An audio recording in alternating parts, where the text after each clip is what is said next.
What we're seeing now is, unlike in the past where computation was like a maker, now we're making accelerators that do different type of math. And what the biggest challenge we have right now is we don't have enough people doing algorithms. And when I've come to India and I've seen the team that I had here, I'm actually impressed by the talent of the people that understand math and software together. According to the using of our cloud computers, India has it's just a little bit less than the US. The future of computing is going to be different accelerators, and quantum is just going to be an important one. So Jay, how has your experience in India Mobile Congress 2024 been, but also your second visit to India? Yeah, how was it? It's good. As you said, second time being here.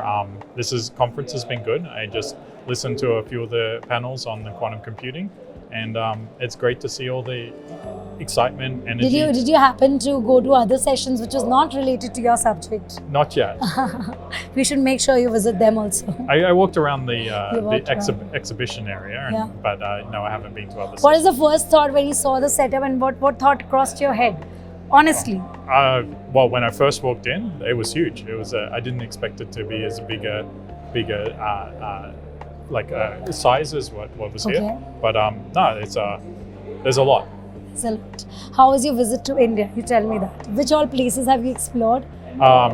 This time? Yeah. I've only been in Delhi. Last time I visited, I went to Mumbai and Bangalore. So you're trying to only go to the best of the metro cities in the country. A lot of quantum is happening there. Yeah. Which one did you like most out of the three cities? Out of the three, I think everyone was a different experience. When I came first time, it was in June. So it was very, very hot. And so the one that had the best weather was Bangalore. I think you would have enjoyed Bangalore a little more, but traffic is least in Delhi. Yeah. So a person. Now coming to quantum, quantum computing is something which has come as a very, when we mention the term, it comes a little technical and people feel like I have to be like super computer intelligent to get there. You please burst the myth. Do we really need to be super intelligent to understand quantum computing, or can we be simple human being and get understanding and access to it? It has to be the later. It has to be, everyone has to use it. Everyone has to use it. I think the better question is computation, right? Okay. And I think we're seeing now, you've seen in AI, the power of compute. And what we're seeing now is, unlike in the past where computation was like I make a smaller transistor or we went faster, now we're making accelerators that do different type of math. And so we're seeing what GPU or AI accelerators do. Yes. They're all enabling all the Gen AI type stuff. Think of quantum as a next step in math. And the math that it does, a classical computer cannot do. Okay. And so what we want to see is an accelerator. And our goal is, when we build our quantum computers, our goal is, as we build them and build the software, we don't want it to have a unique language, a unique way. Actually, we've embraced Python, which most developers use today in AI, and asked the question, how do we put quantum into Python so many people can use it? I agree, now you need a little bit of... I want you to simplify it a little more. Sure. If a layman wants to understand this term quantum computing, how do you simply make them understand? Like AI, now we have understood what AI is. Yep. It just enables you to get things at your convenience. It has a sensor, it has a sensibility to understanding our requirement and then getting us what we want. How does quantum computing come to a layman's use in its understanding? Yeah, so if you even go back to a CPU, right? Okay. What a CPU does really well is add numbers, like 1 plus 1 or 1 minus 1. So its math is that simple, 1 plus 1 or 1 minus 1. In the AI, what you're looking at is a GPU. It actually does all that math, the 1 complicated plus maths. in parallel, right? So in what we call that mathematically is we call it a matrix, but it's like doing multiplication and addition in parallel. In parallel, together. Yeah. Yes. And then what quantum does is the next type of math. Imagine you got something that if you do something first, like A first, and then you do B, you get a different result if you did B first and A. So it's more of this permutation combinations. Combinations, and it allows you can calculate certain combinations much, much faster. So it dismisses the errors, it is giving you more possibilities of doing things. Yeah, and so if you can exploit that math, then you can see things that you do in optimization, and actually you want to simulate molecules or you want to simulate chemistry. Every different combination of where the electrons are, on the molecule, that's what makes simulating chemistry really, really hard. So you can map those correlations really, really easy to what we call qubits, and then you can simulate chemistry And problems. it results into better and more evolved innovations. Yeah. Does quantum computing, what exactly it will lead us to in terms of the user base features that we create? What are the benefits of getting quantum computing enabled, Yeah, so embedded? So that's the thing, like everyone says, what use cases will it Yes. go to? If you actually do a quick calculation, you look at all industries and you say, do I have computational problems that are really hard? Okay. Even if it's in aerospace or if it's in materials. Whichever sector. Yeah, every one of them has really hard computational problems.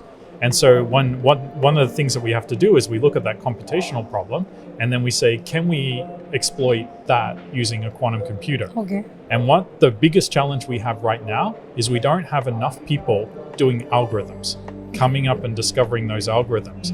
Most of the quantum algorithms that we have exist by pen and paper. Okay. We've got to get numerical methods, So the best way to get numerical methods going, which is what actually powers AI, they were all discovered by numerical methods, is you have to get that quantum computer in the hands of people. As I also understand, quantum computing is going to make AI much more advanced. Can I say that?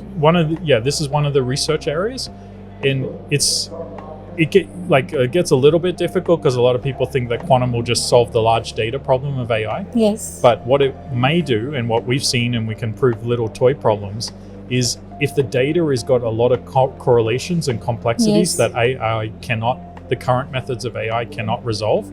This is what we're trying with quantum. This is a higher level of approach to solve a problem in sectors. How do you relate to the telecom sector?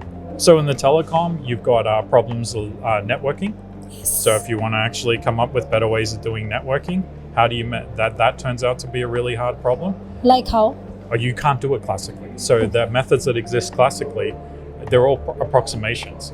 And you'll be surprised how many computational problems, everyone probably thinks computers do everything. The current computers don't do much. And in fact, like when the GPUs started to emerge with Gen AI, people are like, wow, what it can do. Think about what's going to happen when we enable more computations with quantum.